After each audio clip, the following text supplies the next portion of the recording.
ओम शांति, ओम शांति, ओम शांति।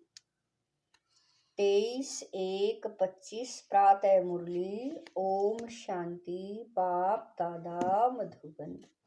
मीठे बच्चे, मुख्य दो बातें सबको समझानी हैं। एक तो बाप को याद करो, दूसरा 84 के चक्कर को जानो, फिर सब प्रश्न समाप्त हो जाएंगे। प्रश्न है, बाप की महिमा में कौन से शब्द आते हैं जो श्री कृष्ण की महिमा में नहीं? उत्तर है, वृक्षपति एक बाप है। श्री कृष्ण को वृक्षपति नहीं कहेंगे। पिताओं का पिता व पतियों का पति एक निराकार को कहा जाता है, श्री कृष्ण को नहीं। दोनों की महिमा अलग अलग स्पष्ट करो।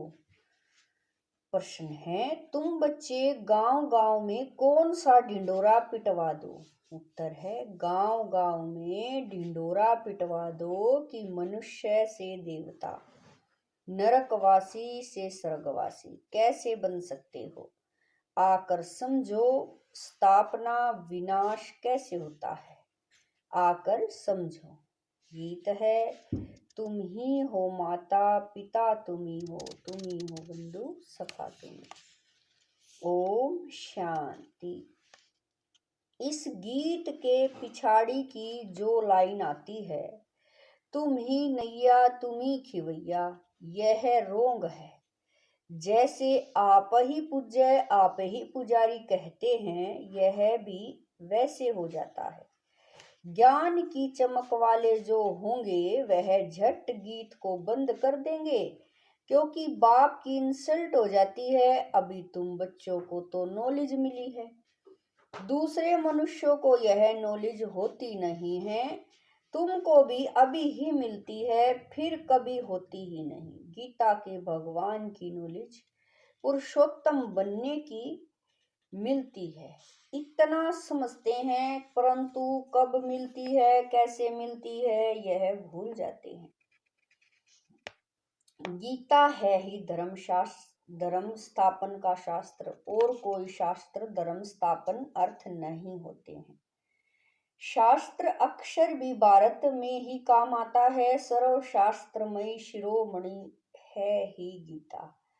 बाकी वह सब धर्म तो हैं ही, पीछे आने वाले उनको शिरोमणि नहीं कहेंगे। बच्चे जानते हैं वृक्षपति एक ही बाप है, वह हमारा बाप है, पति भी है तो उसका पिता भी है।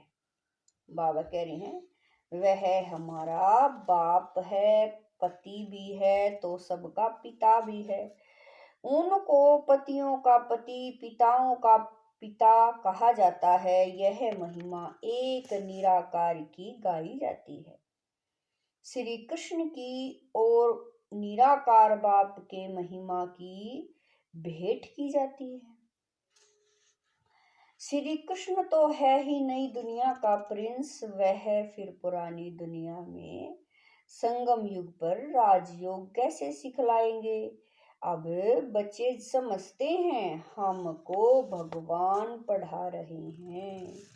तुम पढ़कर यह देवी देवता बनते हो, पीछे फिर यह ज्ञान चलता नहीं, प्रायलोप हो जाता है।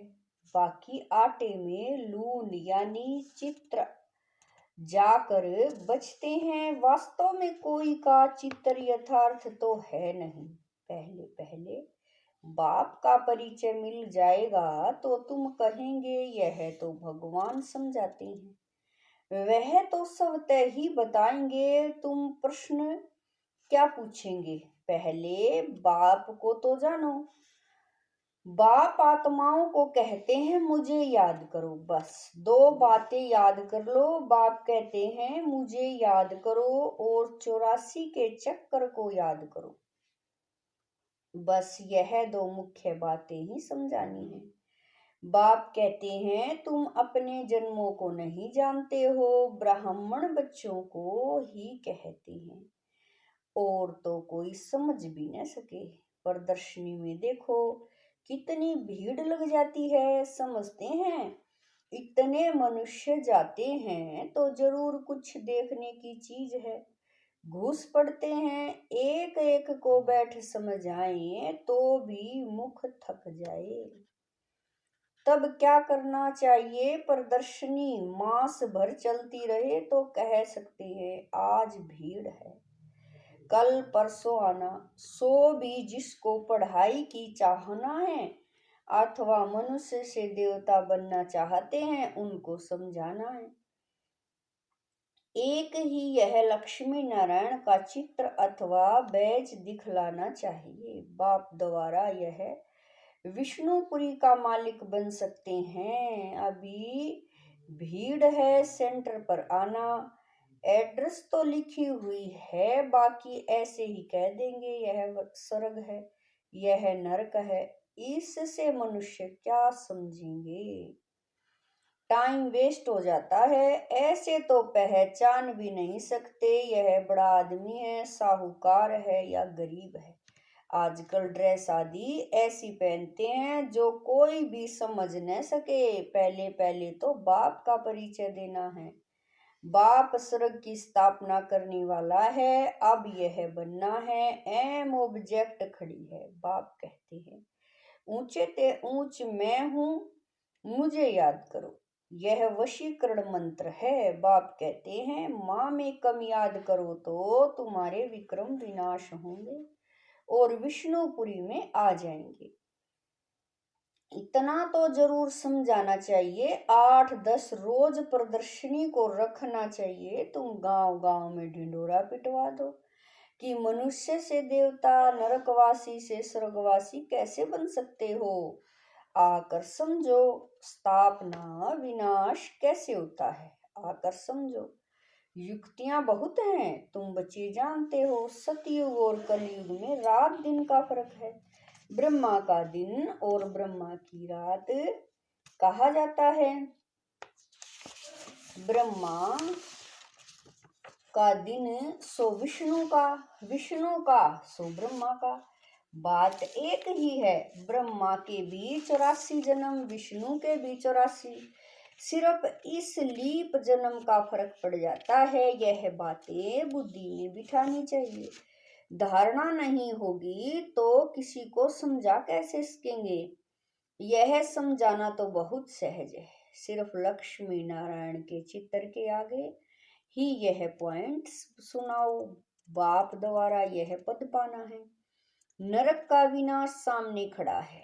वो लोग तो अपनी मानव मति सुनाएंगे। यहाँ तो है ईश्वरीय मत, जो हम आत्माओं को ईश्वर से मिली है। निराकार आत्माओं को निराकार परमात्मा की मत मिलती है।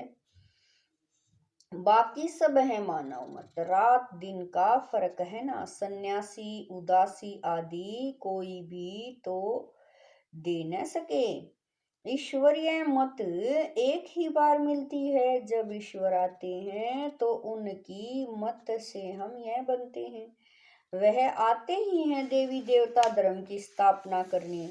यह भी पॉइंट्स धारण करनी चाहिए जो समय पर काम आए। मुख्य बात थोड़े में ही समझाई तो भी काफी है। एक लक्ष्मी नारायण के चित्र पर समझाना भी काफी है। यह है एम ऑब्जेक्ट का चित्र। भगवान ने यह नई दुनिया रची है। भगवान ने ही पुरुषोत्तम संगम युग पर इन्हों को पढ़ाया था। इस पुरुषोत्तम युग का किसी को पता नहीं है तो बच्चों को यह सब बातें सुनकर कितना खुश होना चाहिए। सुनकर फिर सुनाने में और ही खुशी होती है। सर्विस करने वालों को ही ब्राह्मण कहेंगे। तुम्हारे कच्छ बगल में सच्ची गीता है। ब्राह्मणों में भी नंबरवार होते हैं ना। कोई ब्राह्मण तो बहुत नामी ग्रामी होते हैं, बहुत कमाई करते हैं। कोई को तो खाने के लिए भी मुश्किल मिलेगा। कोई ब्राह्मण तो लखपति होते हैं, बड़ी खुशी से नशे से कहते हैं हम ब्राह्मण कुल के हैं। सच्चे सच्चे ब्राह्मण कुल का तो पता ही नहीं है। ब्राह्मण उत्तम माने जाते हैं। तब तो ब्राह्मणों को खिलाते हैं, देवता क्षत्रिय व वैश्य शूद्र धर्म वालों को कभी खिलाएंगे नहीं, ब्राह्मणों को ही खिलाते हैं। इसीलिए बाबा कहते हैं तुम ब्राह्मणों को अच्छी रीति समझाओ। ब्राह्मणों का भी संगठन होता है, ऊंची बाबा कह रहे हैं उसकी जांच कर चले जाना चाहिए। ब्राह्मण तो प्रजापिता ब्रह्मा की संतान होने चाहिए, हम उनकी संतान हैं। ब्रह्मा किसका बच्चा है वह भी समझाना चाहिए, जांच करनी चाहिए कि कहाँ कहाँ उनके संगठन होते हैं। तुम बहुतों का कल्याण कर सकते हो, वानप्रस्थ स्त्रियों की भी सभाएं होती हैं।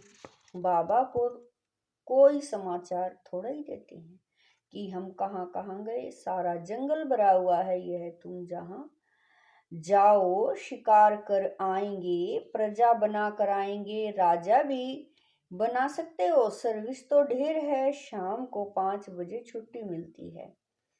लिस्ट में नोट कर देना चाहिए, आज यहाँ यहाँ जाना है। बाबा युक्तियां तो बहुत बताते हैं, बाप बच्चों से ही बात करते हैं। यह पक्का निश्चय चाहिए कि मैं आत्मा हूँ, बाबा परमात्मा है, हमको सुनाते हैं, धारण हमको करना है। जैसे शास्त्र अध्ययन करते हैं तो फिर संस्कार ले जाते हैं, तो दूसरे जन्म में भी वह संस्कारी मर्ज हो जाते हैं। कहा जाता है संस्कार ले आए हैं। जो बहुत शास्त्र पढ़ते हैं उनको अथॉरिटी कहा जाता है, वह अपने को ऑलमाइटी नहीं समझेंगे, यह खेल है। जो बाप ही समझाते हैं, नई बात नहीं है, ड्रामा बना हुआ है जो समझने का है। मनुष्य यह नहीं समझते कि पुरानी दुनिया है। बाप कहते हैं मैं आ गया हूँ। महाभारत लड़ाई सामने खड़ी है, मनुष्य अज्ञान अंधेरे में सोए पड़े हैं। अज्ञान भक्ति को कहा जाता है, ज्ञान का सागर तो बाप ही है। जो बहुत भक्ति करते हैं वह भक्ति के सागर हैं। भक्त माला भी है ना, भक्त माला के भी नाम इकट्ठे करने चाहिए। भक्त माला द्वापर से कलयुग तक ही होगी। बच्चों को बहुत खुशी रहनी चाहिए, बहुत खुशी उनको होगी जो सारा दिन सर्विस करते रहेंगे। बाबा ने समझाया है, माला तो बहुत लंबी होती है, हजारों की संख्या में, जिसको कोई कहाँ से खींचते हैं। कुछ तो होगा ना जो इतनी बड़ी माला बनाई है। मुख से राम राम कहते रहते हैं, मुख भी पूछना पड़े। बाबा कह रहे हैं मुख से राम राम कहते रहते हैं, यह भी पूछना पड़े किसको राम राम कह याद करते हो। तुम कहाँ भी सत्संग आदि में जाकर मिक्स हो बैठ सकते हो। हनुमान का मिसाल है ना, जहाँ सत्संग होता था वहां जूतियों में जाकर बैठता था। तुमको भी चांस लेना चाहिए, तुम बहुत सर्विस कर सकते हो। सर्विस में सफलता तब होगी जब ज्ञान की पॉइंट्स बुद्धि में होंगी, ज्ञान में मस्त होंगे। सर्विस की अनेक युक्तियां हैं, रामायण भागवत आदि की भी बहुत बातें हैं जिस पर तुम दृष्टि दे सकते हो। सिर्फ अंधश्रद्धा से बैठ सत्संग थोड़ा ही करना है। बोलो हम तो आपका कल्याण करना चाहते हैं, वह भक्ति बिल्कुल अलग है, यह ज्ञान अलग है। ज्ञान एक ज्ञानेश्वर बाप ही देते हैं। सर्विस तो बहुत है, सिर्फ यह बताओ कि ऊंचे ते ऊंच कौन है। ऊंचे ते ऊंच एक ही भगवान होता है। वर्षा भी उनसे मिलता है, बाकी तो है रचना। बच्चों को सर्विस का शौक होना चाहिए। तुम्हें राजाई करनी है तो प्रजा भी बनानी है। यह मन मना भव कम थोड़ा ही है। बाबा कह रहे हैं यह महामंत्र कम थोड़ा ही है। बाप को याद करो तो अंतमति सो गति हो जाएगी। अच्छा, मीठे मीठे शकील दे बच्चों प्रति माता पिता बाप दादा का याद प्यार और गुड मॉर्निंग। रूहानी बाप की रूहानी बच्चों को नमस्ते। हम रूहानी बच्चों की रूहानी माता पिता बाप दादा को दिलवा जान शिकवा प्रेम से प्यार गुड मॉर्निंग नमस्ते ओम शांति। मेरे बाबा मीठे बाबा प्यारे बाबा लाख लाख शुक्रिया मेरे बाबा। धारणा के लिए मुख्य सार है नंबर 1, बाप ने जो वशीकरण मंत्र दिया है वह सबको याद दिलाना है। सर्विस की भिन्न भिन्न युक्तियां रचनी है, भीड़ में अपना समय बर्बाद नहीं करना है। नंबर 2, ज्ञान की पॉइंट्स बुद्धि में रख ज्ञान में मस्त रहना है। हनुमान की तरह सत्संगों में जाकर बैठना है और फिर उनकी सेवा करनी है। खुशी में रहने के लिए सारा दिन सेवा करनी है। वरदान है मैं और मेरेपन का, बाबा कह रहे हैं वरदान में, मैं और मेरेपन को बलि चढ़ाने वाले संपूर्ण महाबली भव है। हद के कोई भी व्यक्ति या वैभव से लगाओ यही मेरापन है। इस मेरेपन को और मैं करता हूँ मैंने किया, इस मैंपन को संपूर्ण समर्पण करने वाले अर्थात बलि चढ़ने वाले ही महाबली है। जब हद का मैंपन समर्पण हो तब संपूर्ण बाप समान बनेंगे। मैं कर रहा हूँ नहीं, बाबा करा रहा है, बाबा चला रहा है। किसी भी बात में मैं के बजाय सदा नेचुरल भाषा में भी बाप शब्द ही आए, मैं शब्द नहीं। स्लोगन है संकल्पों में ऐसी दृढ़ता धारण करो जिससे सोचना और करना समान हो जाए। स्लोगन है संकल्पों में ऐसी दृढ़ता धारण करो जिससे सोचना और करना समान हो जाए। अपनी शक्तिशाली मनसा द्वारा सकाश देने की सेवा करो। समय प्रमाण अब मनसा और वाचा की इकट्ठी सेवा करो, लेकिन वाचा सेवा सहज है। मनसा में अटेंशन देने की बात है, इसीलिए सर्वात्माओं के प्रति मनसा में शुभ भावना शुभ कामना के संकल्प हों। बोल में मधुरता संतुष्टता सरलता की नवीनता हो तो सहज सफलता मिलती रहेगी। ओम शांति।